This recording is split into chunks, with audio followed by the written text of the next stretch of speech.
চলো, এই সাদা রঙের কুলোটা আঁকতে আঁকতে তোমাদের ছোট্ট একটা কালী মায়ের গল্প শোনাই। অনেক বছর আগের কথা। কালীঘাট মন্দির তখন আজকের মতো এত বড় আর এত ঘিঞ্জিও ছিল না। চারপাশে ছিল গভীর জঙ্গল।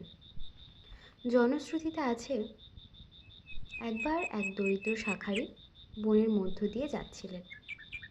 পথে একটা পুকুরের ধারে তিনি দেখলেন এক পরমা সুন্দরী বালিকা বসে আছে। সেই বালিকা শাঁখারিকে ডেকে বলে, ও শাঁখারি দাদু, আমাকে একজোড়া ভালো শাঁখা পরিয়ে দেবে?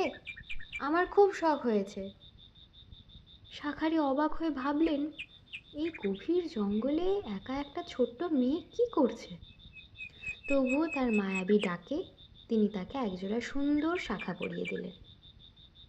তা শাঁখা পরানো তো শেষ, এবার শাঁখার দাম নেবার পালা। শাঁখারি যখন মেয়েটার কাছে দাম চাইল, মেয়েটি বলল, দাদু, আমার কাছে তো টাকা নেই, তুমি ওই মন্দিরের বড় সিন্দুকের এক কোণে রাখা কিছু টাকা আছে, নিয়ে যাও। আর যদি কেউ কিছু জিজ্ঞেস করে তবে বলো যে তোমার বাড়ির মেয়ে শাঁখা পড়েছে।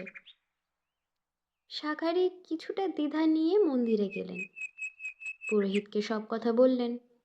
পুরোহিত তো অবাক, কারণ মন্দিরের ভেতর সিন্দুকের সেই বিশেষ জায়গায় টাকা আছে এটা বাইরের কারোর জানার কথা নয়। এবার সবার মনে সন্দেহ হলো।